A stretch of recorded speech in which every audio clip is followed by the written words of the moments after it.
we'll be having a special guest. We'll be having a rebel, a poet, an educator, a social justice activist, and a lecturer.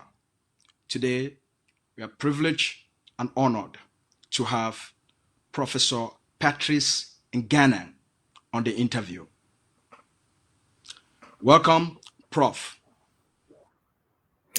Yes, thank you for having me. It is really a pleasure for me to be here. And it was a long time coming.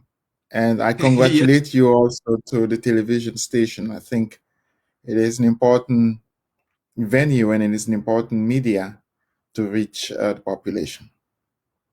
You're most welcome. We're very delighted to have you today. We're going to have a direct interaction. This is the first time you and I are actually having a conversation. And also, it's the first time we are also on TV for an interview. So I'm delighted. I want all our viewers to know we don't speak to our guest prior to the interview. So you don't even know what type of conversation we are going to have. You don't know the type of questions we are going to ask you. This is raw, uncut, uncensored conversation. So just want to put that out there. Now, let me introduce you to the Ambazonian people and also to the citizens of La République du Cameroon and people across the globe that are going to be watching. Professor Patrick Nganang is he's a lecturer. He has taught in Vassar College, also in Shippensburg University, and now he's a lecturer in University of Stony Brook in the in New York.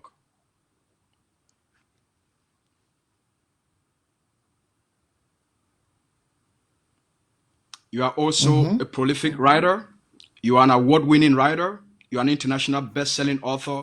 You have some of your books include Thème, I'm sure my French, excuse my French if I didn't call that right, Thème de Chien, and also the one that has rocked the world, Concierge de la République.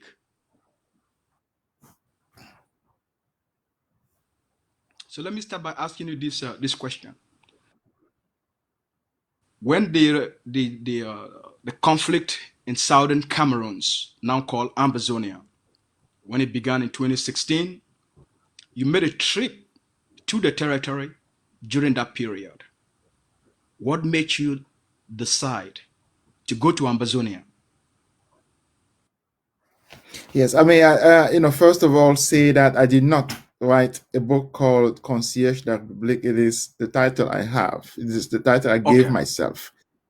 So it is important to underline that because we, in general, have title given to us or by birth, but there is a leverage we also should have, which is the titles we give to ourselves, the way of naming ourselves, because we have that freedom. And I think it is a freedom that anybody of any sense should be able to exercise. And that's a function. A function I think is necessary in public life. At least it's a moral position. Now, regarding your question, I'm a writer. I'm a professor. Certainly, that's my day job. If you want, I've been doing it now for 25 years in Europe and now in the US, in Cameroon, in many parts in Africa. But essentially, since I was 13, I understood myself as a writer. So that is the way I understand things. That's the lens through which I look at life. And it is the angle I bring into reality. Having said that, writing has not only a certain tradition, so which is to say a couple of writers did certain things and those things are repeated throughout the years, but it also has a certain number of genre. So poetry, fiction, theater, etc. I'm not going to repeat them. At the same time, it has a certain methodology. So for some people, to write a poem or to write a book, you still simply have to be inspired. So your ancestors, your muses, your imagination dictate something and you simply sit down and you write it down. But it cannot apply to our current predicament. writers since, I will say, the 19th century or even before, had understood that it should be possible for writers to confront reality. And by that, I mean to simply go out there and listen to people, live with people, immerse themselves in the reality of their lives, to be able to talk about what they are going through truthfully. So, in essence, that is what I was doing in Ambazonia. When I went there in 2017, the general population did not call the place Ambazonia yet. So, Prof, Mhm, before you get into that, let's let's introduce this piece as an introduction of the power of your words, the power of your pen, the power of your inner voice. Let the studio help us to introduce this short clip of what you've been able to compose about Africa in terms of your mhm. words.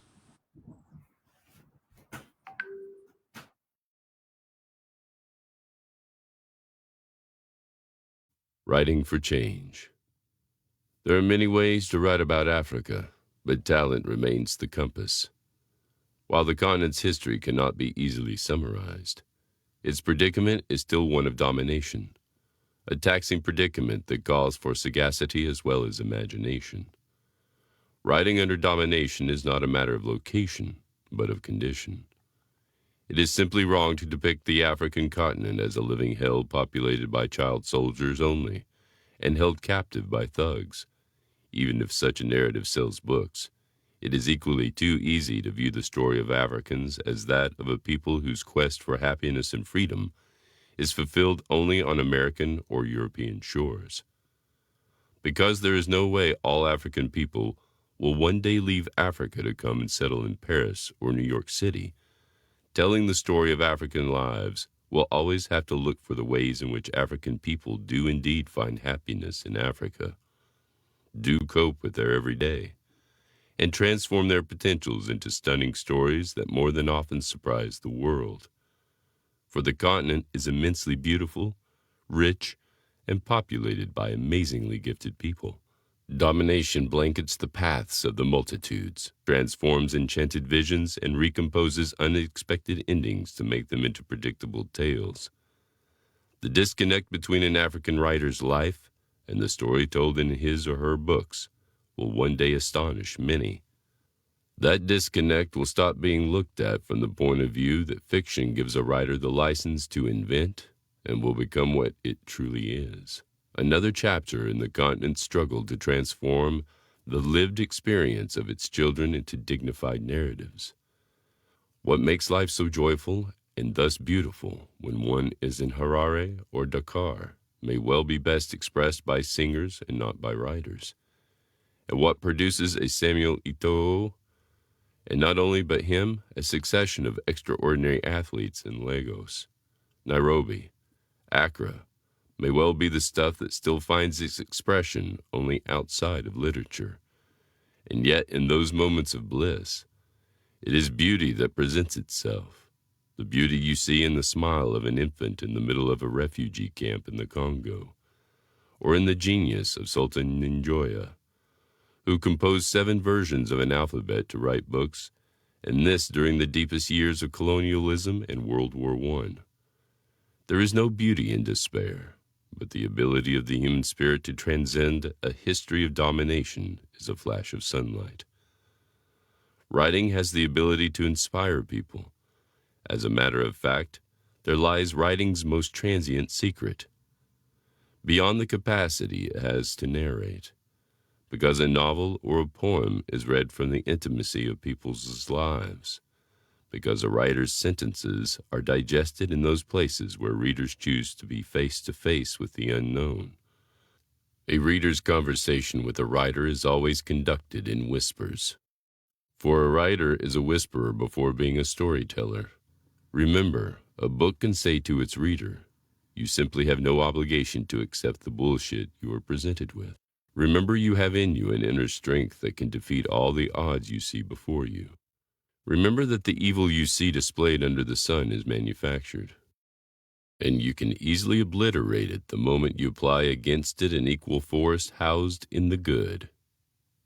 To accept that there is no fatality in evil is to say that no domination is eternal. Writing enchants people's souls by reverberating in them the multiple stories not yet lived, by resurrecting the tamed potentials of each one of us.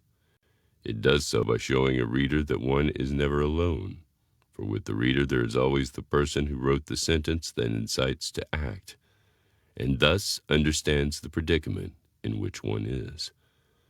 Community starts with a pas de deux literature, composes, and with it, when writing works well, the dance we always call change. Professor Patrice Nganang.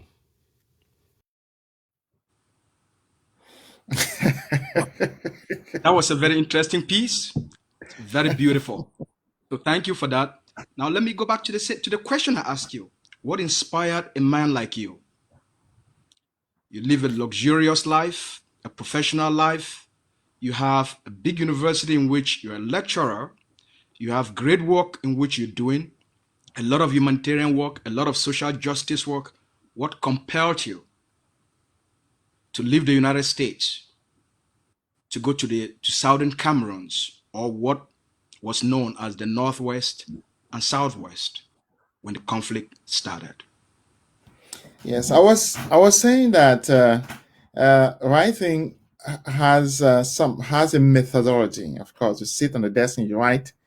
But people of my age, or people, we are children of writers, and who established chapters in that methodology. One of which is that it is important to go in, to go out there and listen to people. Like painters during the 19th century, painters understood that they could not work in a studio all the time. They have to go out there and paint. The same with cinema. Producers understood that they cannot simply sit in Hollywood and do those films. They have to go out there and actually, have people present their own lives. So I am, from the get-go, I am your typical francophone. So, and what does it mean? It means I was born in Yaoundé, and I had actually barely been in, southern in West Cameroons, in Ambazonia. I'd barely been there. I'd been in Bamenda, in Boya, certainly, but only for a short stints. Okay. So, and then all those events erupted, and I realized that actually I had been thinking about all those things all my life. I come from a generation where throughout our school education, we never read a book written by a so-called Anglophone. We simply never did. So we learning English, actually, we read English textbooks written by Nigerians and not by, Southern Cameroonians. And yet you are our kins. And you speak English, and you don't understand French. And the best way for me to learn English is to learn it from you. I had to come to the United States to learn English from Americans and not from people in Bamenda. You see, these are simple things. They are very simple. And I simply wanted to understand what is happening to our people, to our country. Why is it that they are angry? And also, why is it that they are angry and we Francophones are not? So, in essence, why is it that since 1992, 1990 with STF, the opposition in Cameroon has always been practically English speaking. And Francophones actually take for granted that, tyranny is eternal and we actually have to accept it. So these are the simple things I wanted to understand that the method of writers is something that I've applied elsewhere. I've applied it in Mali, in Rwanda, in South Africa, in many other countries, but I wanted to apply it there. And it means simply packing my luggages and going there and renting a place in a hotel and staying there. In the morning I go, I have my breakfast and I listen to the woman who is selling, her things there. And I talk to her a little bit. How are you, Mama? How are you doing? Etc. She tells me. And then I walk around town. I go to a bar. To a parlor and I drink. I go to a restaurant when I'm hungry. I eat and I talk to people. How are you doing today, sir? And then after 1 or 2 days, they will realize that I'm a foreigner. I say, oh, and they'll start asking, oh, why are you here? And I say, oh, no, I'm here to listen to you. They say, oh, really? Why? Why do you come here to listen to us? I said, because So, I so, hear so, that you so, are doing so things here. You see, and it goes they from as there. curious as you.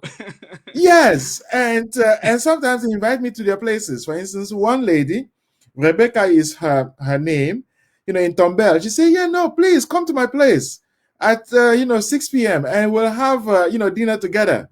And I come and I eat with her. Her husband is there. I said, "Oh, how are you doing, sir? What are you doing here?" I said, "Oh no, me, I'm simply here to listen." You see, and I listened to her family, and it happens that her own niece was at the University of Bamenda that was closed, and she was now back home. You see, it starts being interesting. Oh, why is the university closed?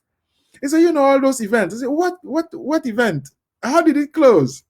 You see, now it becomes convoluted. And, the husband says, he's a farmer. He's very young, a very bright man. And I say, how? It's not normal. You are too bright to be a farmer. How come you're a farmer? He says, why are you asking all those questions? I said, I want to understand. You are too bright to be a farmer, sir. Tell me. No, you are not a born farmer. He said, of course I'm not. And now he starts talking about his story. That is how literature is made. That's what I wanted to do. And I did it for 2 weeks. I didn't have more than 2 weeks. I would have done it for a year, if not more. But I was planning indeed to come back and to stay longer, except, that thing is, you sometimes you write a book about it, and you remember the Russian Revolution writers went there and published books about it. Any form of revolution, the Mexican Revolution writers did that. And, the same method, it is called immersion. And you write a book about it. But I wrote an article, which I published in Jeune Afrique. And, when I was leaving the country, I was arrested. Okay, we're going to get into that part. Now, let me ask you this. Through your interactions with the people, you went to both what was called the Northwest and Southwest. You traveled to I all did. those areas. Through your interaction, sitting down, the mama selling on the street corner, the person selling in a bar or in a restaurant, visiting someone in their home, seeing people going through the farm, in your interaction, through your exchanges with them, what did you pick out as why they are angry? The first thing is that in 2017, you had two voices. You had, let's say, two types of voices. The first was the voice of, let's say, Agbobala. That was quite dominant across the board. So I wanted to meet him. And I actually met him also in the course. So I did not only meet the mama, the papa, etc., etc. Also, because a writer has access to people below and to people, who are also on the top. So I wanted to meet all of them, and I did meet all of them. To talk to them. Same thing with, Abu said, "Oh, how are you? He never met me before. So how are you?" So what do you think of, for instance, like, Ayabacho? What's your, position there? How can you explain? You know each other, don't you? Are you not friends? Oh, really? You know each other? Really? Oh, fantastic. And so what's your position about this? So simple things like that. Oh, you don't use a camera. Here's how you use a camera. Oh, please take pictures of it. Uh, a writer in movement. So that is the first. And I was saying you had two positions. That is the first. And the other one was the position of course, of Mancho Bibixi, if you want. And extensions of those positions will be that of, that of the diaspora, and Mark Barretta, etc., etc. So, they were quite vocal. So in ideological discussions, these were the names that were coming again and again. So I decided, okay, therefore I'll have to go to Yaoundé and meet, Mancho Bibixi, which I did. So I went to Konengi before being sent to get Konengi myself. So You went, you went to Kondengi not knowing that you will be sent to Kondengi. exactly. So I met him, and Penn Terence, etc., and we talked. Because there were also some misunderstandings about the use of language, about describing francophones. I think during those early moments of the struggle, it wasn't yet clear that you had francophones who are passionate about the Ambazonian struggle, and who, even when many Southern Cameroonians were still for the Union, were already standing for the independence of Southern Cameroons. So I wanted to make that one clear, that it is an intellectual position, that it's not an issue of language, etc. So I also had my position, but my point in terms of method was to first of all listen, and in case there's a misunderstanding, to quickly say that no, let's understand each other here. I listen, but this that you are saying is maybe wrongly understood from my own position. I'm a listener, but I'm a partisan as well. So those two positions appeared on the ground and amongst the leadership. And of course, doing all those things, there are interviews I tended to tape. There are interviews I will not tape. So there are sometimes I'll write notes. Sometimes I'll do notes afterwards, but I always have sometimes key points. So I had a journal, to have a review of all those things, particularly the dates, the names, the places, the name of things, because I wasn't conversant with the regular name of things. For instance, Akada, I didn't know what it is. You may smile, but I simply did not. Francophones call that, something else, bent skin, you see. So those small distinctions were important for me to be able to understand, how society interact with each other. So I had my notes, but at the end, I think for 2017, I had a fairly clear view from the bush, Nyasoso, etc., Kumbo, and during those years, there was also a heavy military battle around the village of President Sisikwa Utabe. So they were bombing, etc. So I wanted to go there to see. His house was destroyed, things like that. So I wanted to see those casualties as well. And but I didn't have 2 weeks is too short, whatever the case, for such an enterprise. And I needed more time, which I did not have. Okay. So what did you gather from the people during your visit? What did you gain? What knowledge? What was their primary concern? What did you hear from this on the streets? What did you hear from those you visited in the prisons? I actually summarized my article with a title. The title was changed. The title was "Bia will lose this war." So that's a summary of my article. So that if there is one thing I understood from all that, that will be the summary of it. And I'd like to add maybe another chapter. So I even also from 2000, so even from 2017, from the early part of 2017, when you went on the street, you spoke to those in prison, there was a clear indication that the path of war will be a total catastrophe for the colonial state. Yes. Oh no, that one is indisputable. I think let's say if there is some beauty in the travel I did, is that when I was living in Ambazonia, southern Cameroons, Biya declared war. And that is the next day I was leaving and I had my flight and I was arrested. So, and I published my article. So that was the conclusion. After touring like that, I went to, in the Mungo, you have, you started having the first internally displaced people. So before going to Southern Cameroons, I'd been busy doing some activism, building schools for English-speaking kids. And in Loe, for instance, in Umongo, I visited the school there, totally packed of Anglophone children who were running from the war zone, and they were really outside. They were really, it was, and the headmaster was begging me, really, that help us. We are really in disarray here because all those kids are coming here. We don't know what to do with them. It was 2017. But now you also have to understand that that the influx of Francophone children learning English is such that it is a flood practically, because you have all those new bilingual schools in Yaoundé, in Douala, etc. All those kids wanting to learn English. So the social dynamic is such that there was no way Biya will win that war in terms of the demographics. And the description of the method I presented is tapping into the demographics. There is maybe one other aspect I would like to mention. It is that because you have a longer interaction between English-speaking and French-speaking Cameroonians, so I also had to tap into history. So you had those papa, for instance, in Loe, in Tombel particularly, who were involved in the war of the 70s. So I met a couple of those old men who were brutally murdering people.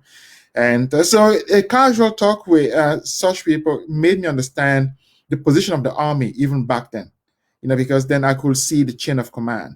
The other thing is, for instance, talking to the military, because, the military is not only in the Kazan, they also have to go someplace to drink their beer. So then, so then I'll say, oh yeah, there's one there at 12, they are there sitting, spending some time. I come and I sit next to them. How are you, sir? I say, hi, quite well. How are you doing? Oh, I'm just hanging out there. And then it ends up into a very interesting conversation where the military guy says, please don't film me. But I want to tell you the truth. The thing is that in this war that is starting here, they don't enlist English-speaking soldiers in the front. They actually remove them. So that is bad.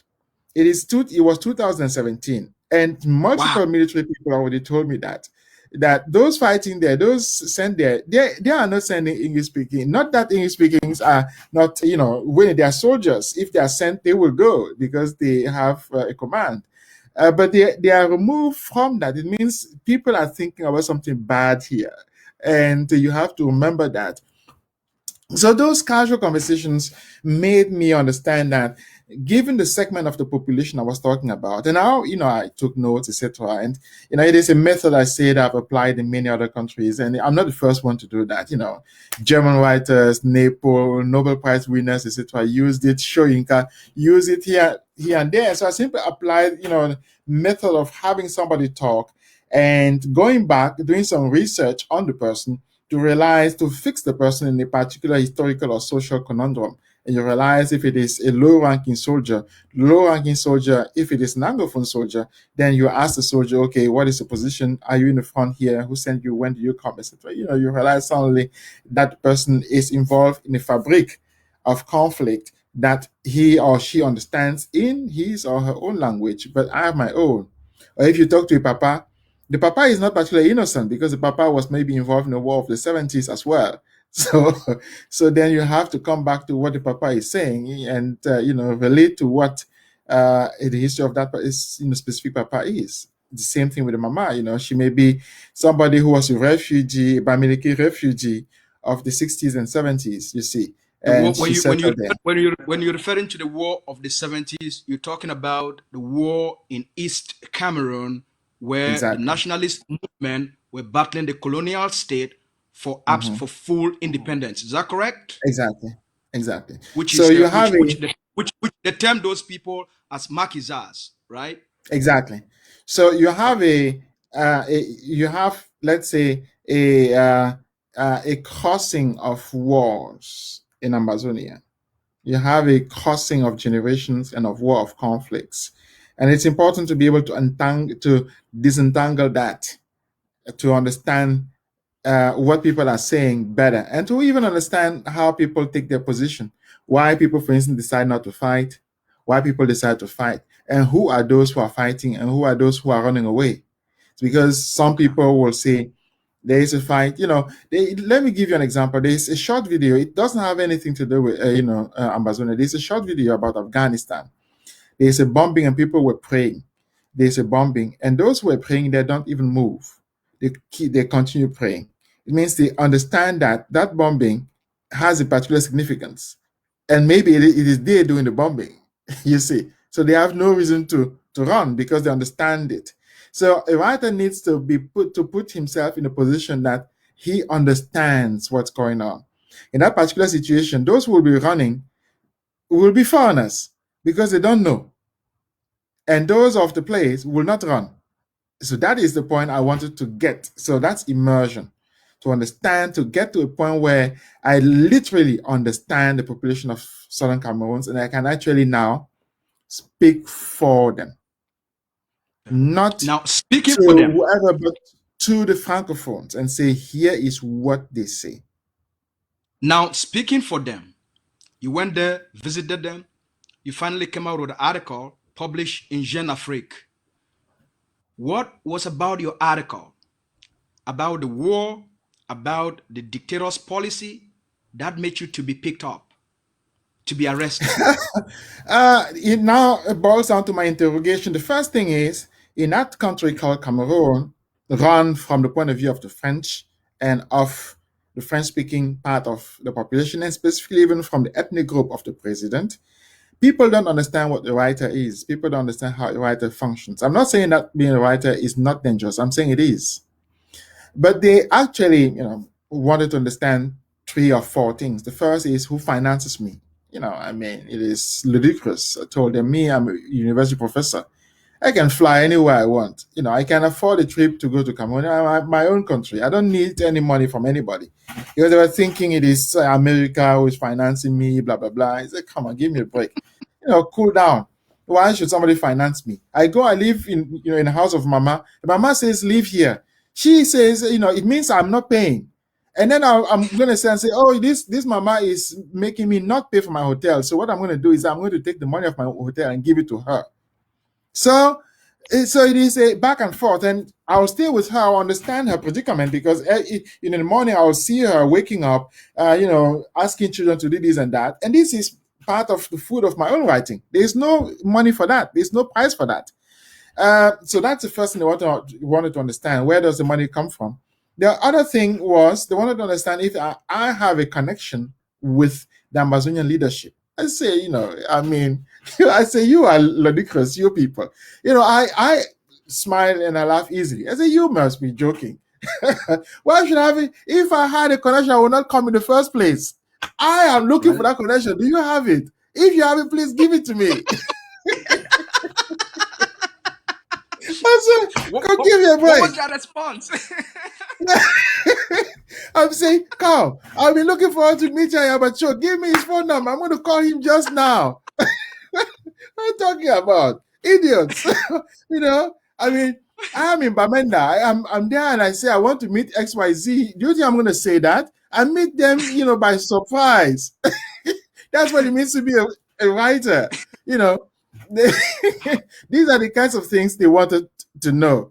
And I told them it's simply ridiculous. And they understood themselves that they had no case, because what is important about the Francophone leadership is that they have a public accusation and they have an internal accusation. The public accusation is some kind of crooked story of immigration, of whatever, insulting BR, blah blah blah. Right? So, but your interrogation is never going to be about that. Your interrogation is going to be, okay, where does the money come from? Who did you meet? And can we have access to your phone, which is now number 3. They said they wanted to have access to my cell phone. I say, yeah, you can have access to my cell phone. It's no problem, but there is a passcode. There's a password you need.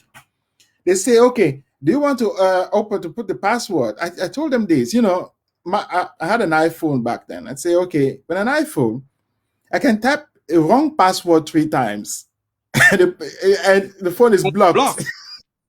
Exactly. So I'm not going to give you a passcode here. Let's agree on that. We can do we can do whatever, but that's my privacy. You know what I mean? So they kept my phone and my computer all the time. We need your password. I said, me, it's fine. You can even, I've heard you torture people here. You don't need to torture me. I just typed 3 times the wrong password. and it's done. It's done with. So they stayed with my phone, all along. And at the end, they gave it back to me, and they didn't have access to it. So I didn't give them any passcode, any password, and they didn't have access to my documents. Therefore, and it was it was simply it was simply imbecility, I would say. So you were taken to Kondeng, is that correct? Yes, I was taken to. I stayed at the because all those things happened first. Incognito, when I was arrested, I realized they tend to spend 3 days with you in no place where they want nobody to know where you are. And I don't know. I was telling them that it's quite funny. So I'm here in Yaoundé, and nobody knows that I'm in Yaoundé. Yes, I was born in Yaoundé. I have all my family in Yaoundé. Everybody in Yaoundé know, everybody who knows me is in Yaoundé, and now nobody knows that I'm in Yaoundé, and I was in Yaoundé even without any money, nothing. So without, let's even forget lawyer, because in such a combination, a lawyer is not particularly your advantage. Having a lawyer is not your advantage, because then you'll prove that the system actually provides a lawyer for you. So it's even better that you don't have any lawyer, then you can actually say that you cannot defend yourself. You see what I'm trying to say here? So I was in Yaoundé for 4 days in a police judiciaire, and in their basement there. And then after that, they decided that that I should be brought to Konengi. And so they brought me to Konengi, and that's where I spent the rest of my incarceration. Were you tortured? No. You see, the campaign that was waged after my disappearance first. People started campaigning or saying that I've disappeared, Boris Bertol, etc., all those people, and those who were actually keeping me in that basement, they were quite amazed, because I tend to be a funny person, you see. So I was there, we were cracking jokes, etc. I say, yeah, what's happening? I say, I don't know. You tell me. I am here, spending some good time in Bamenda and Boya, drinking some palm wine, and I want to leave the place, and they arrest me. I mean, I want to understand. Tell me what's going on. I want to know myself. So they say no, they cannot tell me, because I am the one who was supposed to say, me, I don't know anything. Tell me, what am I doing here? So because we're spending days together, and so at night, I'll see those youngsters they arrest because they have stolen any akada, or bent skin or so. They'll torture them, they will beat them, etc. But I'll tell them that, look, my friends, that's not how you treat somebody. So in essence, we had a quite civil conversation, and they understood themselves that it's simply worthless what they're doing. But the campaign was such that, and that's why the social media is essential, because all those police people have a cell phone, and they are all on Facebook. So then my face was everywhere on Facebook, and they did not know me, those who had me in their captivity.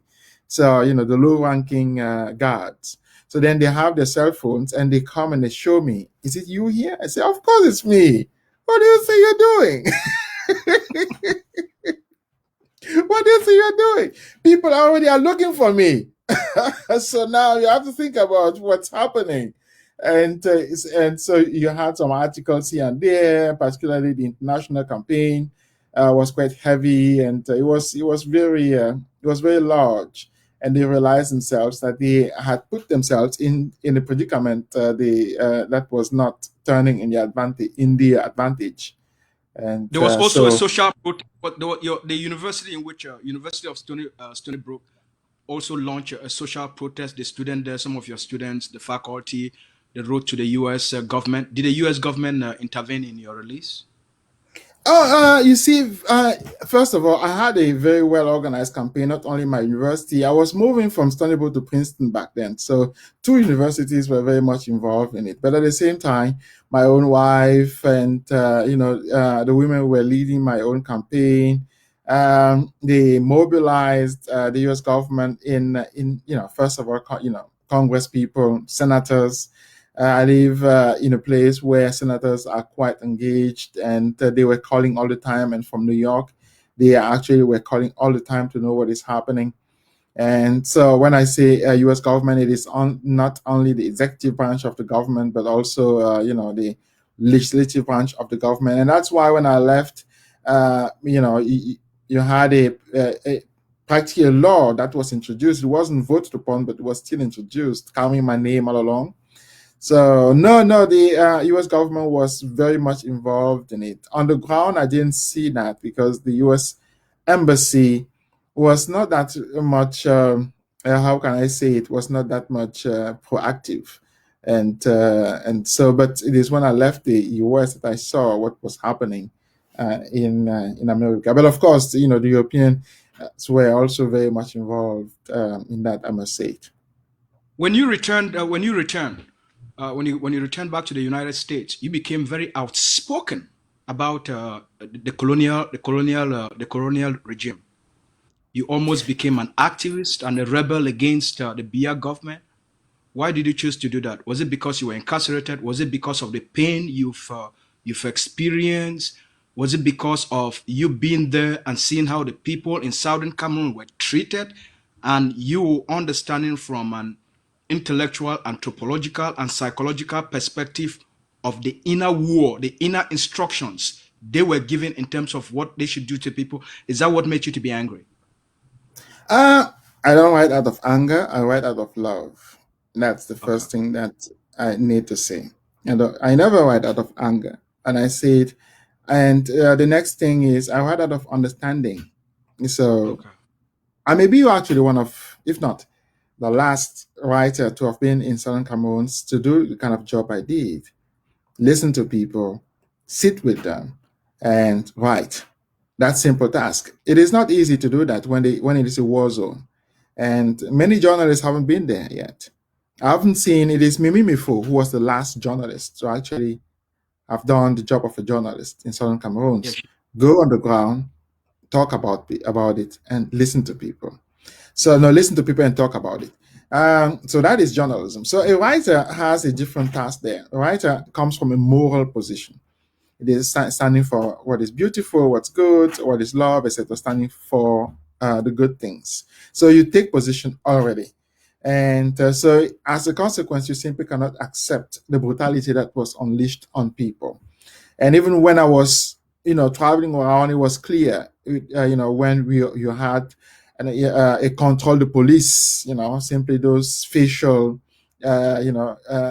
screening of people. You had all those soldiers dressed in offensive attires, those who will now commit murders, target killings, etc. You had them everywhere.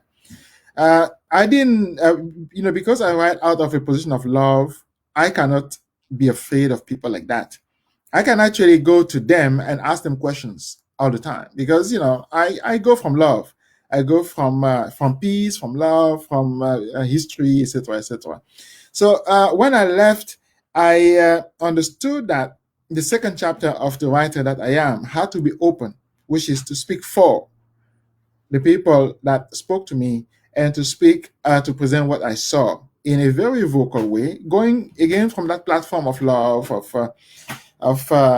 concern, and that is what I did, and it involves meeting the leadership in the diaspora, talking with the leadership, but also expressing, the view of the people I met on the ground to the leadership and outside of the leader. It is very methodological what I'm doing, and I'm trying to really have people understand that what I'm doing is the job of a writer. Uh, uh, in French, there is a name for that. It is to be engagé. In English, I think it is to be committed. To be committed to one particular cause, and it is a cause I'm committed to because I remember that mother who cooked for me. I never asked her to cook for me. I was walking around, and she was passing, and I saw she was selling plantain. And I say, Mama, this plantain, how much is it? She said it is this, etc., etc. And I bought those plantain because I was living with some people. I wanted to give it to them as a gift, you see. So, and I gave it. And when I was passing by the market again, I saw the same mama. I said, hey, she called me, said, come here.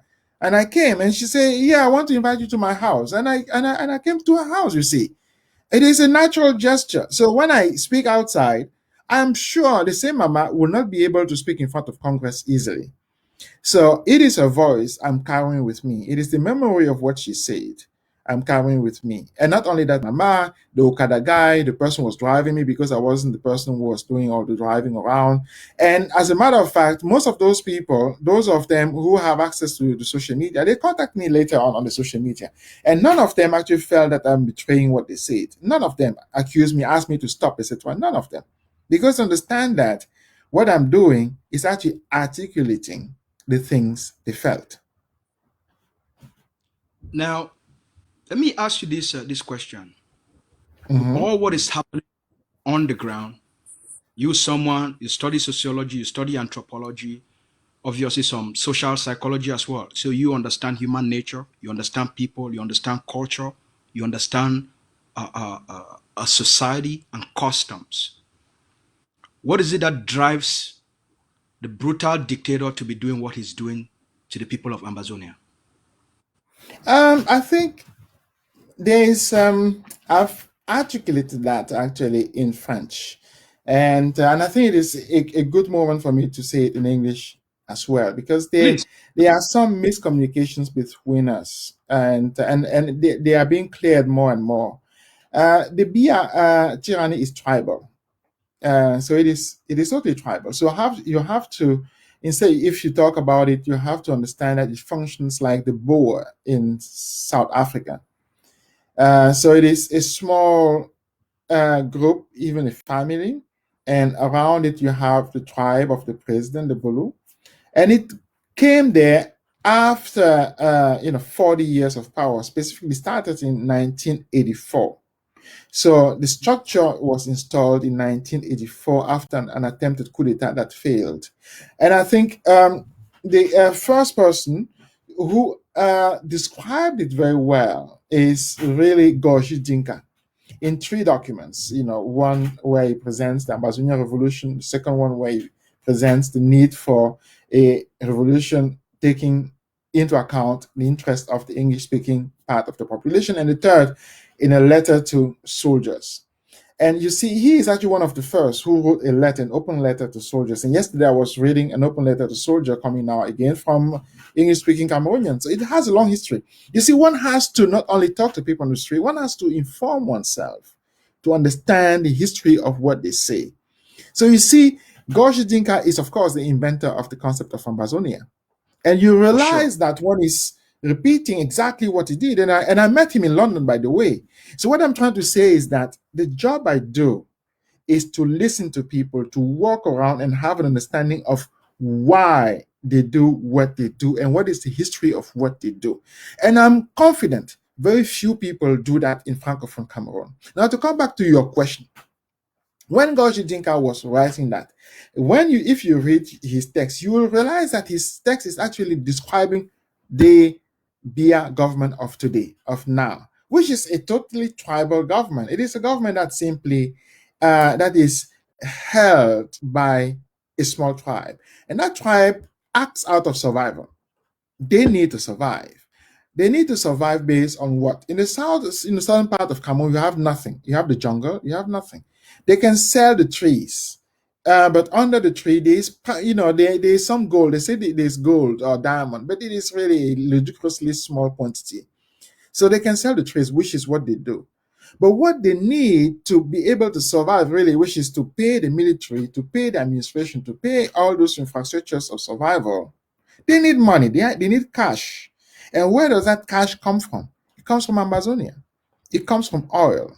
It comes from from the oil that you have there in Rio del Rey. So they need that. So they kill out of survival to be able to tap into the money that's provided to them by oil, and that oil is in the hands of France. It is in the hand of one small French company called Perenco, a company that is itself, registered in England, in London, because they want to hide. But it is a company that's based in France, in Paris, run by a guy who plays golf, etc. So it means they kill because of oil, they kill for self-preservation, and they survive in the cocoon of their own ethnic group. So, who is Bia? What is his level of thinking? We know you've stated, they do what they do out of survival. They do what they do because they want to maintain the colonial state. Is this strategy sustainable for the ethnic, for the Bulu? Is this a sustainable? Can they kill them? Can they kill to sustainability? Is this a Yeah, sustainable the strategy? question is, can they kill themselves through the future? Because that is what Yeah, they are hoping let's to ask. do. Yes. That's what they are hoping to do, and the consequence is a genocide. Is the genocide a price that's low enough for them to pay, to be able, for them to be able to survive and to have that company and to have France at the same time survive? These are essential questions that one will have to ask oneself. The answer is simple: no. They will not survive that way, and they cannot survive that way. Now, what is making the conflict last so long You have to compare it with the conflict in Mali. Mali had 3,000 people die. And Mali's conflict is already at the ICC. You had the French government invest, I think it is 2,000 or 3,000 soldiers in Mali. You had soldiers from Chad go to Mali with 3,000 people from Mali dying. You had so much movement, international movement. You can compare with the conflict in Ethiopia, Tigray, it is Security Council, it is all that. You had the unilateral ceasefire, you had a withdrawal of governmental troops. You don't have something like that in Southern Cameroon. So why is it that way? It is that way because France is actually blocking any international movement. France is actually blocking any solution. Actually, it's not in France. Emmanuel Macron is blocking any attempt at a solution. Emmanuel Macron is actually making it impossible to have any discussion between the warring parties in Southern Cameroon. Otherwise, you will have had a substantial conversation, for instance, between Sisiko Ayutabe, who is in Yaoundé, in Konengi, in Yaoundé, and the government, and you have nothing of the sort publicly. So otherwise, you have had even a conversation between Ayabacho and the government. So you don't have any public display of a conversation between the government and the government of Cameroon and the Ambazonia leadership, because France does not want that. And how does France express that? Macron in 2018, I think it was June, he was in Calabar. He said that what Cameroon needs, first of all, he said that what Cameroon needs is stability. And that's the same thing he says everywhere. Chad needs stability, Cameroon needs stability, Mali needs stability.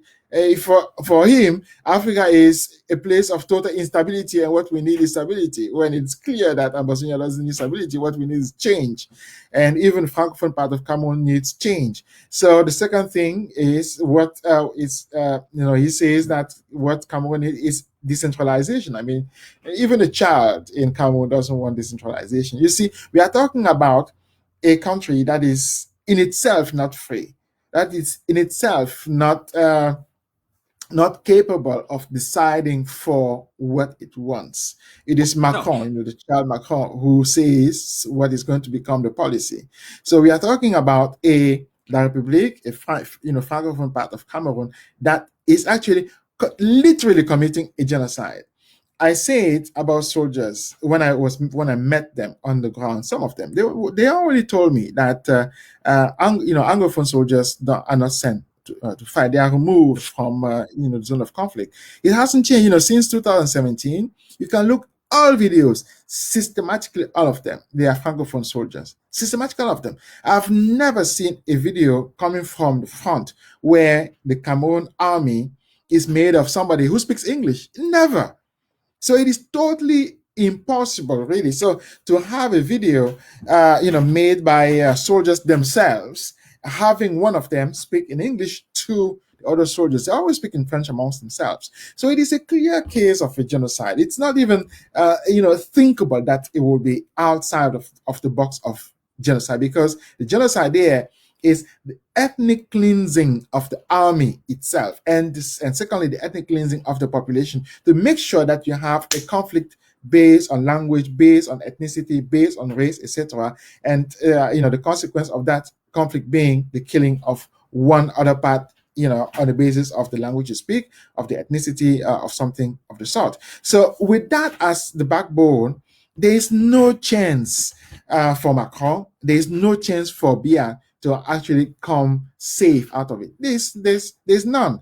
And poor Macron is going to lose the election in 2022 in April. He's going to lose, and you'll see we have to start a vivid campaign to have Southern Cameroons come on the table now, because then you'll see how blood is going to come on his face. You'll see how blood is going to actually drip from him, because he has to pay for the crimes that he actually committed or that he sponsored. Now, the next question is the population of La République du Cameroon. They have been seeing what is going on in 2016, 2017, 2018, 2019, 2020, 2021. Babies, pregnant women are murdered. All right? Little 3-month-old baby are shot 16 times in the head. Grandmothers roasted alive in their own homes. Grandfathers roasted. Young boys shot on the street, piled up, they pour gasoline on them, and they are roasted. The people of La République du Cameroon are seeing this. Why?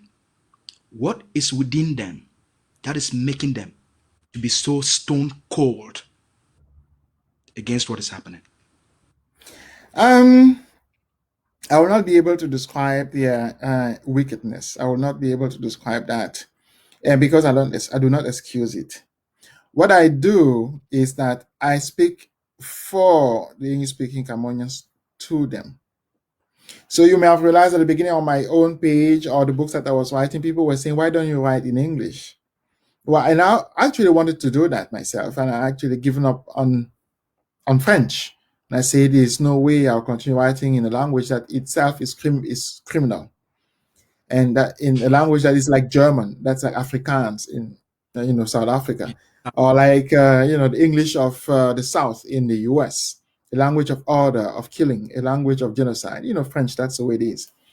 But then I realized I'm making a mistake there because I'm going away from the mandate of the writer that I am, which is not only to speak for the people who are wounded, for those you just described in words that are vivid enough, but also to speak to those who do not understand what is being done in their name, to speak to them. And those francophones, they are not only in Cameroon, they are also in Chad, in Gabon, in Togo, in Benin, Senegal, Mali. So they are in Congo. They are not only in Africa, they are in the diaspora. They are in France, in the US, in Switzerland, Germany. So it is a large population in Gabon. So we are talking about millions of people who actually haven't understood, it seems to me, had not understood the power they have. I live in the diaspora as well. And actually, I decided to speak to them because I know from former campaigns in 2011 how little political commitment one had amongst the Francophones. Really, how little. Many of the Francophones simply understood or, had a private life, and they actually had given up the public display of their power. They had given up, any pretense, to be citizens. So I spoke to them, and that's what I was doing in 2019. So I was very much involved in campaigning out. I was out there in Washington, D.C. I was out there in Paris, and now in Switzerland, in all those places, to be able, because I wanted to be able to empower, those francophones, for them to not only understand what's going on, but also to channel their energy in a strategic way, to channel their energy not only strategy, but also in a tactical way, in a way that will secure, a clear understanding, that will secure a victory, to put it frankly, and that will secure a victory, and that will make sure that we win. That Biya is out. That Biya is chased from power. That one, closes that bloody chapter of a genocide, of a tyranny, of all that. I wanted to have francophones actually understand that they have power, and that's what I'm working on. That's actually the chapter that I'm opening now, and I've opened it since 2019. To have people in diaspora, and I'm talking not only about Cameroonians, I'm talking about people from Senegal, from Benin, from Mali, etc., who speak French, to have them understand that it is in their power actually to have those changes happen. Look, you can compare between what is being done in the US, the really literal involvement of the US in the conflict in terms of resolutions, in terms of condemnations, in terms of all those things, and the fact that France is actually on the way of all those changes. France is actually behaving as if a genocide is not happening in Southern Cameroons, and that is really ludicrous. I think it is important that people who are in France, who have power in France, legislative power, voting power, that those people activate their power to make sure that any politician in France who does not understand that life in Africa has a price pays the price with losing the election that he is running for. And the moment they will start losing elections, they will change their politics. You see, so that is what I'm trying to do now, and I'm happy to realize that I'm not the only one to have understood the path to victory that way. There's BAS, Brigade Anti-Sardina, and particularly where such a disposition is possible, where you have people who clearly understand that being a diaspora means that one doesn't simply have to look backwards and be politically active at home. One can also be politically active exactly in the place where one lives because one has a voting right there.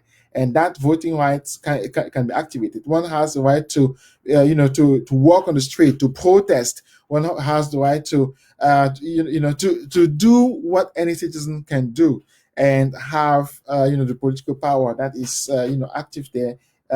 Take some resolutions that will make it impossible for BIA to, Is to that what is simply that what is come that kill. what is that what is that what is that what drove you to go to Switzerland?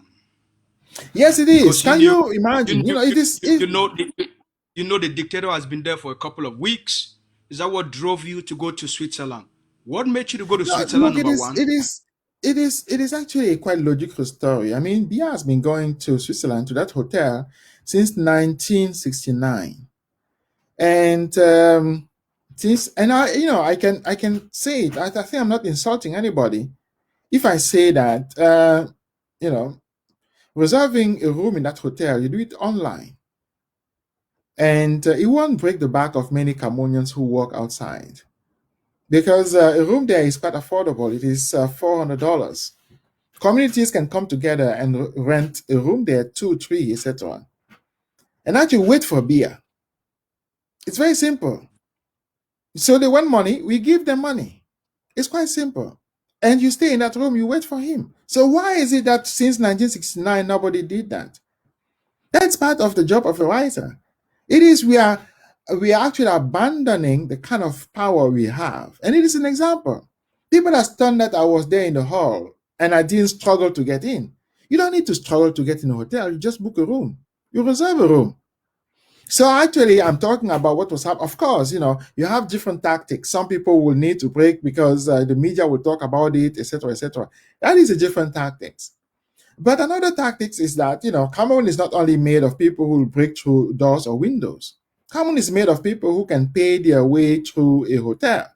And we have hundreds of people who can do that. Bia he's not the only one. So as a consequence, you go there, you ask those people, why do you do that? The same way I asked those mama in Bamenda or in Ikondo Titi, etc. I ask them, eating their food. I'll go to Intercontinental Hotel and ask them. I meet the leadership and I ask them, why do you do that? To explain to me in simple terms for me to understand. I'm from Cameroon So and I'm here to understand why you are doing what you do. all right? So you succeeded to book a room in Intercontinental Hotel. You flew from New York to Geneva. You got to the hotel. Did you get your room? No, I didn't. I'm saying I'm describing those details because since 2018, with my own friends, people have been busy calling the hotel when Bia is there. So, and of course, they don't need to pick up the phone; they just put the phone there and it continue ringing. Right. So, most important is when you are face to face with them. So you have a simple conversation. Swiss people, it is quite clear they need money. White people need money. Okay, give them the money they want. So now they have to understand the question about blood. So what is the consequence of their action? I did have a room. I had a normal reservation. I still have them, and so I went to the hotel to be able to occupy my room. And just to say that it was a genuine action, I did not book in two hotels. I booked only in one hotel, Intercontinental, because my intention was simple. Like I went to Bamenda, Ikondo Titi, or Nyasoso. I'm not going there to have fun. I'm going there to listen to people. So I went there to sleep, and and when I wake up, I will talk to people during breakfast, during lunch, and I'll like one will do what's going on here and see who are the people who are in the swimming pool and describe them. And if possible, my even other goals was to have a Facebook Live done from my bedroom and present, the room to people for Cameroonians to see what it is. By Because the way, Cameroonians I found your strategy to be quite fascinating. When I saw the article on Facebook, when I saw the Facebook post, I said, "This man is brilliant. He's done what nobody else has thought of before." Quite fascinating. these are simple things. That's why I tend to say we need more writers. We need, because writers describe things. You describe things you see. You go out there. That's what I was presenting as a method before. Like, that's a method. You go out. So let's see. Okay, here's Hotel Intercontinental. You want to see what it is? Here's the room of Hotel Here's the interior of a room. So here is a toilet. You see the toilet, there it is. You flush the toilet like this. And you want to sleep, here's the bed. So those simple things for Cameroonians to understand.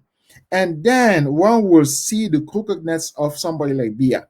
Because then one will realize how crooked it is. And when I went there, and people, and of course, when I go to a place like that, I don't over document myself because I need to observe, I need to be curious. I need to ask simple questions to people. So why is it that, for instance, you charge 400 for a room and 200 taxes for that same room? So I'd like to understand that. In other countries, we don't do that. So why is it that? Why is it that? Why is it that? So, like a baby, why is the sky blue? So when you have that simple question, you start asking, why is it blue? So you start understanding the universe. And it just seems to me that when you start understanding the world in which you live, you understand that you have the power to change it. So, and then you can change it to your own interest as well. No Cameroonian, no Ambazonian wants to have somebody like Bia freely go to Hotel Continental and stay there for a month, for 2 months. Nobody. Europeans don't want that. People in Switzerland don't want that. So now you went there. You spoke to the people around the hotel. I just want to ask you a simple question. Did you succeed to get the room you booked for? No, I did not. I went there, and the security guards of Bia, because I had a mask, by the way, which is very good because when you enter a place like that, the beauty of COVID is that your face is not out. You can be disguised with the mask. Exactly. Exactly. So I had a good mask, totally covered, and so they were not sure who I was. So you You're like can a see that spy. I You were have a like a mask. spy. Yes, so it was perfect scenario. So I worked there, quite simple, and so they were quite puzzled, and they came close to me. They were agitated around me, and they started making photos. Those photos you see, I didn't see them making photos, but then they confirmed my own identity, and they called the police and the hotel and the Geneva police and the hotel leadership, and both of them, or the three of them, decided that I will not stay in a hotel. So I was asked to leave, and I left. So that's what happened. So the decision for you not to have a room you booked for, paid for, flew from the United States to spend the night or some nights in Intercontinental Hotel. It wasn't a decision of the staff of Intercontinental Hotel. It was a decision instigated by Cameroon Secret Services guiding Mr. Bia. Yes, yes, yes. Because I had my key. My key room was given to me, and all instructions on how I'll have access to the internet, the normal instructions you get when you've booked your room. And I was walking to my room to, possess my room to be able to rest. Told them I had a long trip. I was tired. So I had no issue of sleeping in my room. And I said before, I'll make visible what is in that room for people to see. But the security guard of Cameroon, let's say, Vondo Ayolo, specifically because he was there, he was the one running the show there, tapped the police of Geneva, and they together convinced the hotel to come and tell me that I had to leave. So it is the hotel that verbalized an order that had come from the security of Cameroon to the police of Geneva. Okay. And They evicted you. They kicked you out of the hotel. Yeah, they kicked me out. They asked me to leave. I asked them I could if they could call a taxi for me, and they said they would. But I decided, at the end, in the end, to take the bus. Okay. So you left. I So I understood left, that and you. my We intention, we of course. understood that we understood that you wanted to play a psychological game with Mr. Bia. Your presence in the hotel would have sent a powerful message because you were someone who the man had put in jail, but also you were someone who was seeking social justice. You were someone who wanted to make a statement. So if they knew you were in that hotel, obviously Mr. Bia that night would not have been able to sleep. I see myself simply as a writer. You see, so there's one instrument I have. It will be my pen, but it's my computer. So it's my laptop. It's my phone, which is where I use Facebook. So the social media, Twitter, etc. And so these are my instruments. And I think these are instruments writers did not have during the 19th century. They did not have those instruments during the 18th century. But I have them and I use them. I intend to keep on using them. But I also think that a writer is not there simply to be read. A writer is there to make people uncomfortable, to make, be it the president, be it whoever, to make them uncomfortable, to make them feel that they actually should not be where they are, and to make them understand that people want change, but more so to make them know why people want change. So it is a long journey. Being a writer is not an easy task, really, and I think one will have to understand that it is a method. One has to really think tactically all the time. One has to reflect upon what kind of action one is having. For instance, when I was there in the hall, there is no way I will act violently. It wasn't necessary because you have cameras Obviously. everywhere. Why would I do that? It is self-destructive. So I simply stand there and I know that I'm here observed. I'm here observed not only by cameras, but by the security of the hotel, by the police of Geneva, by the security guard of Cameroon. So there And is even none. and I even am and there even and as even maybe by Bia himself, because your presence there exactly. So, causes a and tremor. any hotel like that where presidents come all the time, they certainly have a security room. You see, with multiple cameras where I was observed as well. So there is no way I'll do any foolish gesture. I'm simply there, sitting and waiting for them to decide over if I can occupy my space or not. But I know this. I have the law on my side. So that one I know. And I know I'm a client. And when you are given the key to your room, the room you have paid for, it is a contract. So the contract establishes a line of protection that Mhm. you get from the hotel because you've paid them to actually You've paid for secure your privacy. you've paid for services. Exactly. And that service includes the protection of your privacy. So now, when my privacy is violated in such a way that the same day I see photos of me online and I see those photos used in Cameroon in a television show by a TV station that is actually a puppet of the government. So you see, there is an instrument that is being mobilized there against me, and yet I did nothing but wanting to occupy my hotel room. So that is enough ground for multiple lawsuits, which I So use the rest of my from time. what we know, have you filed? Did you file a lawsuit against the Intercontinental Hotel in Switzerland before in Geneva before Yes, you first left? of all, because I did not get my money back. That's the basic. I paid for a Oh, service. so I didn't. after all this drama, they didn't even plead with you to say, hey, we're going to refund your money. We're sorry. They didn't want to give your money. They say they will refund my money, but the refunding hasn't happened. So there is a matter of theft here. Yes. So you have theft, so lawsuit for theft. I have a lawsuit for discrimination on the basis of ethnic and racial, racial and ethnic, discrimination. You have that, and you have complicity by the police to True. discriminate. Yes, and of course you have Vodo Ayolo himself, who used my photos in a hate conundrum suit Yes. for discrimination and illegal use of pictures. So you have all those lawsuits, and the Swiss law makes it possible for me to sue them, which I did. So I have a lawyer now, and we'll Okay. proceed. So you see, we are away from the case of people simply calling. We are now into a legal disposition where they have to answer. So I'll see what the Swiss justice system can do with that, and I'll see if the justice system can actually stand behind a citizen who wants to, uh, you know, have a service in a hotel in Geneva. I'm going to ask you this question, which you've been contemplating for a very long time.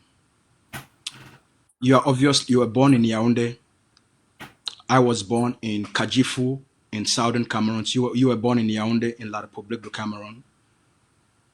Are you aware that since 1961, there has been no official agreement for an act of union between the two states? Oh yeah, sure. That's part of the education I went through when I that's we are we are back some we are traveling back some steps here because going to listen to Southern Cameroonians means that I had to educate myself also about what they think, what they say, and what they went through. So, and that is part of my education. Of course, there has been no treaty of union between the two Cameroons, zero. And as a matter of fact, one can compare. You have, because Cameroon is not the only country where two parts came together. You have Germany. Germany, that's one of the last cases where East Germany and West Germany came together. You have hundreds of pages of documents, that is called Treaty of Union. So you have that. The Germans had that. That is the most vocal document there, and it regulates things like property. So what is the property going? What is the property law? What is it going to be? Right. So before, under Southern Cameroon, somebody who had a house had that house under a specific law. So how is that house going to now function when Cameroon is now united? Those simple things. The borders were this way. How are the borders going to be after reunion, right? So these are simple things in the Treaty of Union. It makes sense, right? Because without that, you won't have a legal argument because it will be lacking. If somebody dies and the person had a house, had a property, ground, had a farm, let's call it that way. You had a farm. The farm is in Bamenda. And the farm in Bamenda before, let's even forget Bamenda, is more popular. Let's say the farm is in Ekondo Titi, a large farm. And before it was in Southern Cameroon. Before that, it was in Nigeria. Right? And now it is in a place called Labridge, Cameroon. On what ground can that person pass that farm to his or her children? And if one discovers oil in that farm, what country is going to have access to that oil? You see, it is important to have a treaty of union because it avoids conflict. It's not only a matter of there was no treaty of union, it is a matter of you need a legal disposition to make sure that peace is secured. And if you don't have that, you are screwed, which is what is happening. Okay. So what is the basis of Cameroon's presence in Ambazonia then? Zero. Legally zero. The other thing is, number two is a fraud. That's number two. Number three, it is what is called de facto. And that is what BI is trying to establish now through the war, which is to say, if I defeat you, Lucas, you accept my rule. It's very simple because you understand that your children and your children now have been defeated as well, except if in 50 years or so they pick up guns also and they start fighting In against me. So you have three possibilities there. It is null, zero. There is no legal disposition because there is no treaty of union. There is zero. There's nothing like that. And no serious lawyer will be able to make that case because there is no law. You have things that can be interpreted, analyzed, asked, but they are not So based on is the this treaty of union. is this why they are using the pretext of war as a cover? No, I won't say it is a cover. I call it a de facto. It is de facto. It installs something that is accepted as a fact, even if it has no legal basis, because it is based on force. That is what BI is trying to install. And everybody understands it. He is trying to defeat. That's what is happening. What's your advice to the Ambazonian people based on what you have said? What should they do to make sure that they are not defeated on the battlefield? What's your advice? Self-defense. Self. It is a divine right. It is a divine right. I don't know if I can articulate it as clearly as I do now, but I hope everybody understands it really clearly. Self-defense is a human right. Self-defense is a divine right. Self-defense is a civil right. Self-defense is a human right because if somebody comes and breaks in your house and wants to kill you, you have the simple right to actually put the person out of order. Number two, it is a civil right because if a person comes and tramples on your rights, you have the civil rights to oppose that. And of course, it is a divine right because nobody who it is not a French-speaking Cameroon who gave birth to Southern Cameroon. It did not happen that way. It never did. It is not Bia who gave birth to Southern Cameroon. History is there. It is our master. Simply have to go back to history and to read how the Germans created the vision of Gross Cameroon and how that vision actually imploded. You had some parts who went to the Congo, to Gabon, some other parts went to Nigeria, and one part came to Cameroon. Right? So if Bia thinks that he wants to reconstruct a certain thing called Gross Cameroon based on the German precedent, so he has to fight a war against Chad, against Gabon, against Congo, against and against Nigeria because West Cameroon was larger than what we have now. So you can understand that on a historical basis, one can even talk of his a God-given right, to self-defense. It is undisputable, and I think the moment one will understand that any population that is trampled on has the fundamental right to self-defense.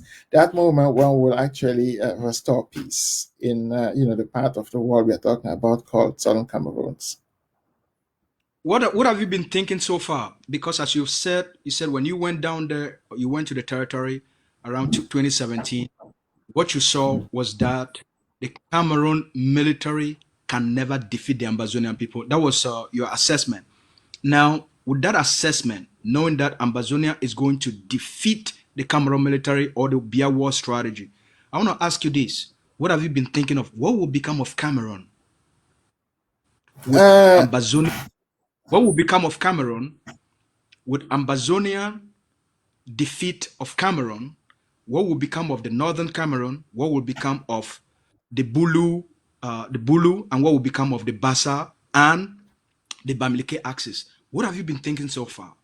I know you do a lot of thinking. no. You see, that part of Cameroon had a life before, from 1916 to 1961. So Okay. Cameroon existed before, Francophone Cameroon. And actually, the political movement we read about and those wars of independence, etc., happened in a Cameroon that did not include Southern Cameroons. So you had political action there. The Umnyobe's Cameroon was smaller. It did not include Southern Cameroons. Did not. The World War II was fought in that part of Cameroon when Southern Cameroons wasn't there. And as a matter of fact, even Yaoundé was chosen as the capital of French Cameroon when it was smaller, when Southern Cameroon wasn't there. So that's when Yaoundé became capital. Because when Southern Cameroon was there, the capital was not Yaoundé. It was Douala and then it was Buea, you see. So what I'm trying to say is that there has been political life in the French-speaking part of Cameroon before. And that political life will continue without any problem.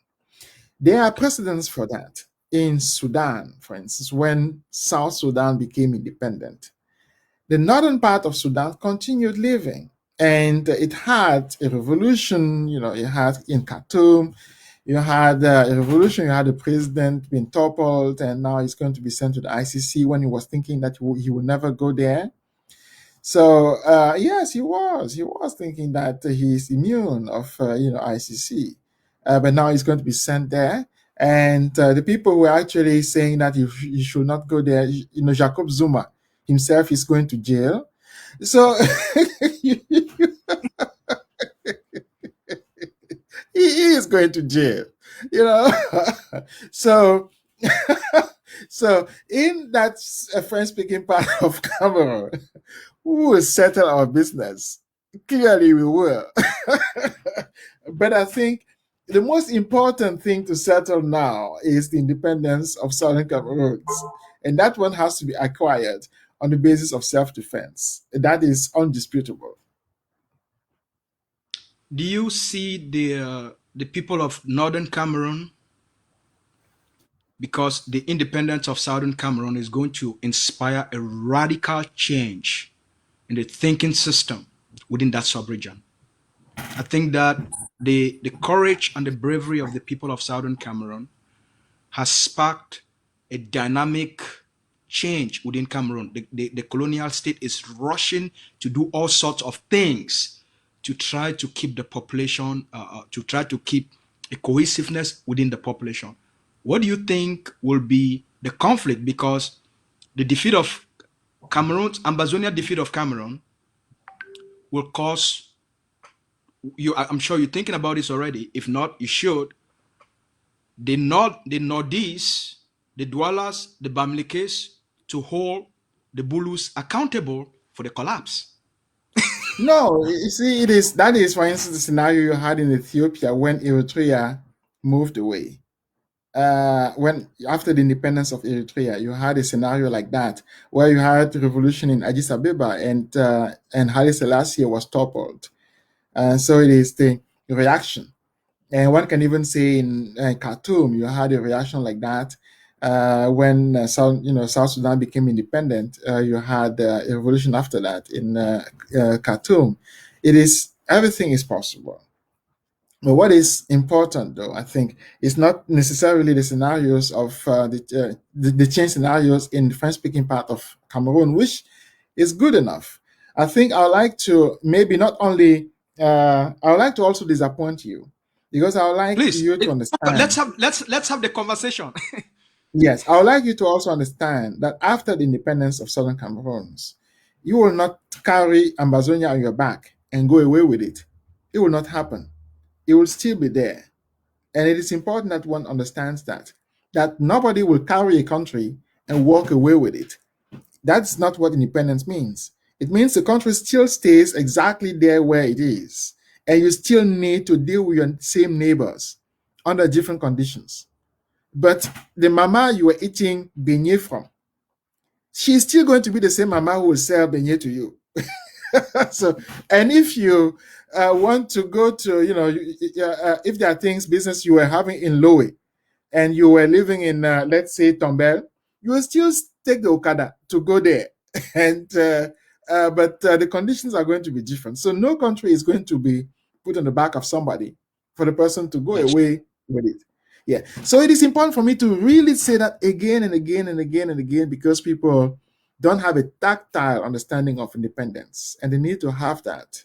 So now the second thing is that if and since that is the condition, it means one needs to also still continue living with the fact that the population of Southern Cameroons is actually, let's say, tainted a little bit, because so many of you speak French already.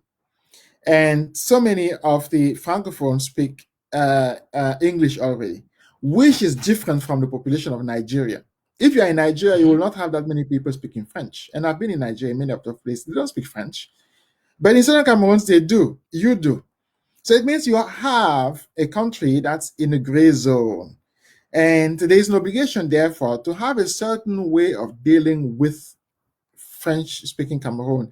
It's going to be another way of phrasing it is that if our parents can, or if we can only fight the war, our children will have to fight the peace to make sure that those two elements are taken seriously, because it involves families, it involves people, it involves properties. Somebody who lives in Yasoso and has a piece of land, let's say in Lowe, it involves things like that, etc., etc., etc. It involves, this general principle called peace. But for the moment, what one wants to establish is the principle called respect. And it is a fundamental principle that is based on, I said before, on self-defense. So as long as you don't have self-defense, you are not going to be respected. And when you have that, you have the respect you deserve. Now, let me ask you this. From all your understanding, what models, what advice can you give the people of La République du Cameroon and the people of Ambazonia to start to look at how they can peacefully coexist, because that is inevitable? I think we will not. Maybe the third element we have is that we'll talk about that. Okay. Yeah, yes. It's the necessity to have some form of a channel to dialogue. So as long as there is no channel to dialogue, even during the war, there's a channel to dialogue in the leadership. I purposely didn't want to go into that. We would like to have you back, where that will be the focus of a powerful conversation with you. What can we do in the future now? What mechanisms, what aspects of international and both local engagement to be able to force the colonial state and the Ambazonian people to engage in a constructive, internationally supervised dialogue or negotiation that will ensure the end to the conflict and obviously the self-determination of the Ambazonian people. We would like to bring you for that. I would like to ask you this final question. With all the work that you've done, what's the next chapter of your life? Are you moving from academia to become a social activist, doing the type of things now? Are you going to be doing some form of political work to conscientize the people? Are you into Pan-Africanism? What's the next chapter of your life? Being a professor pays my bills. It pays this house. It has to stay. That's important. Now, in all the things I've articulated, I think you understood that France is not a solution. It's a problem. And you have understood, I think, that the current leadership in France, Macron, is the real problem, on top of all the problems we have. So it is important that I invest myself in defeating Macron, which I am going to be doing short term. Short term because France is having a presidential election in April 2022. And the diaspora is very active, but one needs to have a short-term goal. One cannot simply work on long-term or medium-term goals. That one is a short-term goal. Macron defeated, one will have the French government come back on the drawing board and understand, have a new team, have, younger people, different people, etc., come and draw the lines of conflict again, have a new understanding of what is happening. And we need that because the French government has calcified itself in a position that's not sustainable. Avoiding any form of dialogue with Ambazonia is not a sustainable position.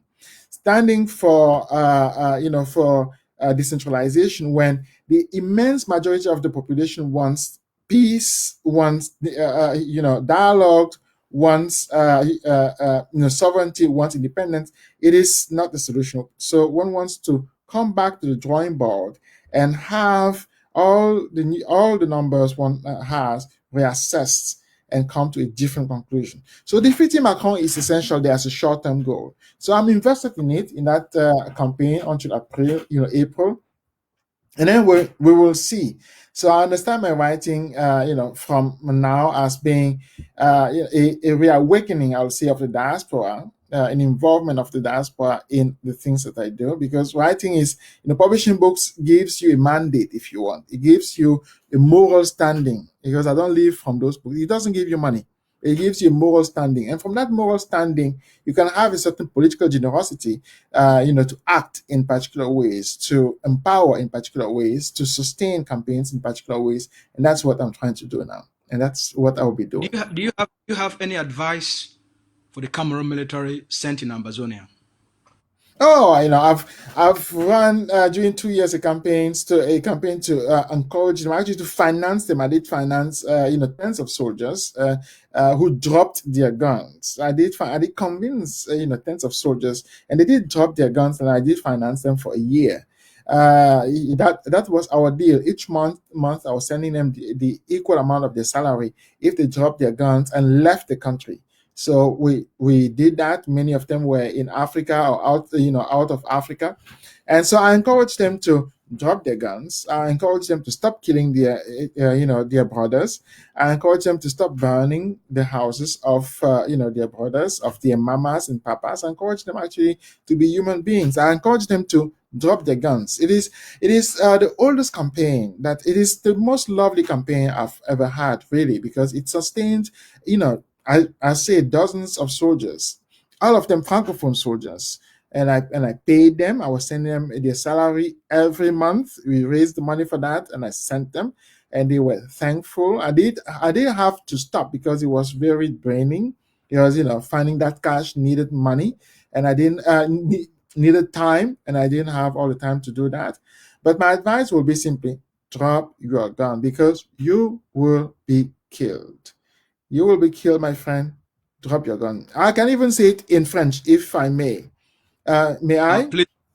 Yeah, go Yes. ahead. Mon frère soldat, hein, il faut déposer ton arme. Il faut déposer ton arme. Il n'y a aucune gloire à tuer son frère. Il n'y a aucune gloire à aller tuer son frère qui parle anglais. Il n'y a aucune gloire à le faire. Il n'y a aucune gloire. C'est un acte criminel. C'est un acte absolument criminel. C'est absolument criminel. Il faut déposer ton arme, n'est-ce pas? Il faut arrêter de tuer tes frères. Je sais que tes officiers, les ministres, Betty Assomo vous donnent des ordres criminels, mais ce sont des ordres criminels. Il faut arrêter de tuer tes frères. Et parce que tu seras tué. Parce que tu seras tué. Il faut le savoir, tu seras abattu. Tu seras abattu. Il faut le savoir. Tu seras abattu et pour rien. Et pour rien. Donc, il faut arrêter de tuer tes frères. Professor Patrick Nganang, thank you so much for your advocacy, for your education, for your writings, for your empowerment. We thank you so much for being someone who stands for social justice, the rights of people, the dignity of people, and holding governments accountable. We're very grateful on behalf of ACN and on behalf of the Ambazonian people. We salute you, and we want to tell you thank you so much for taking the time to have this conversation with us today. Last word. What with all this, you seem to be a fun guy. You seem to be a guy who loves to laugh. You're very caring. We didn't even know that this is what you've been doing in the background, helping these soldiers to desert.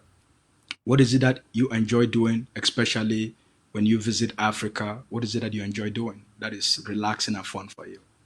Visit markets. I enjoy markets. I collect markets, actually. Go from market to market, talk to people, sit down, drink a little bit, discuss with people, bargain, do that nonsense type of things. Perfect. All right, sir. Have yourself a wonderful weekend, and thank you so much for participating on this episode of the interview.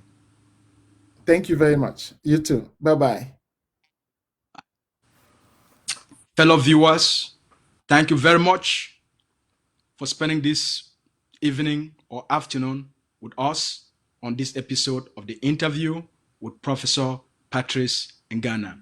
We will be talking to you shortly during our next episode.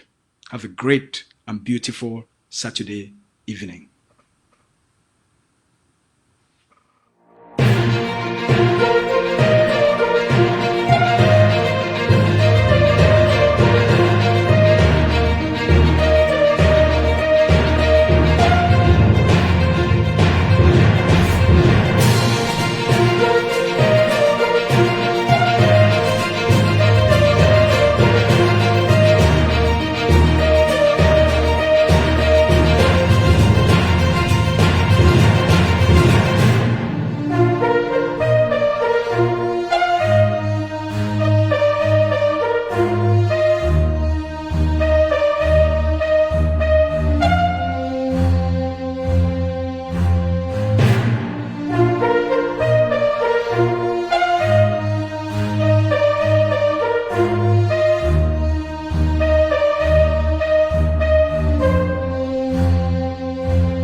Writing for change. There are many ways to write about Africa, but talent remains the compass. While the continent's history cannot be easily summarized, its predicament is still one of domination, a taxing predicament that calls for sagacity as well as imagination. Writing under domination is not a matter of location, but of condition. It is simply wrong to depict the African continent as a living hell populated by child soldiers only, and held captive by thugs. Even if such a narrative sells books, it is equally too easy to view the story of Africans as that of a people whose quest for happiness and freedom is fulfilled only on American or European shores.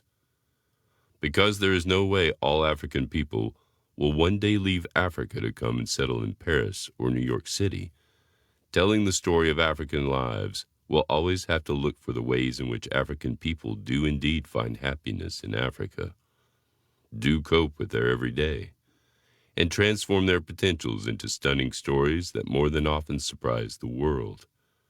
For the continent is immensely beautiful, rich, and populated by amazingly gifted people.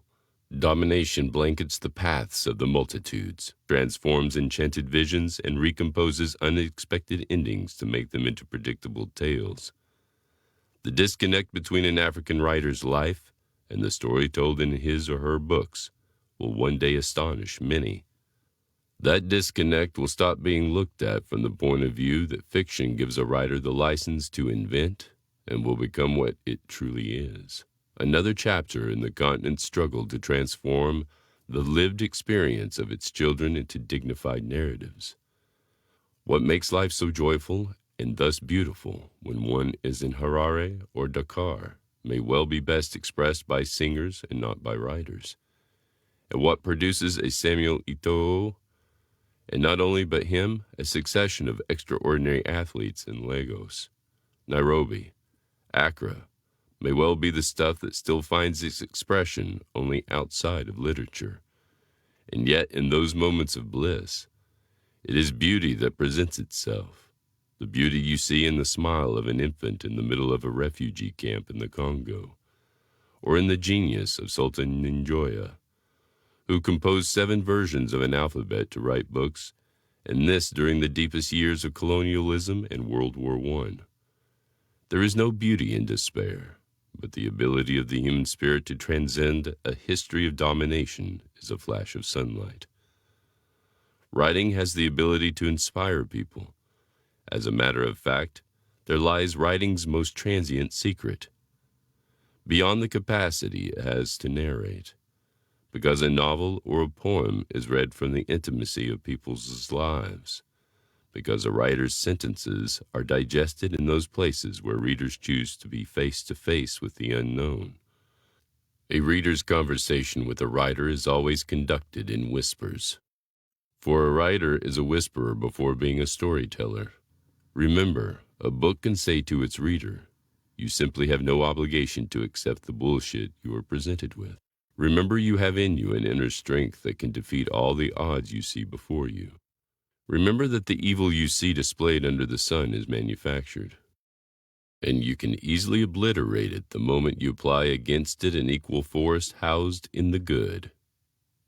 To accept that there is no fatality in evil is to say that no domination is eternal. Writing enchants people's souls by reverberating in them the multiple stories not yet lived, by resurrecting the tamed potentials of each one of us. It does so by showing a reader that one is never alone, for with the reader there is always the person who wrote the sentence that incites to act, and thus understands the predicament in which one is.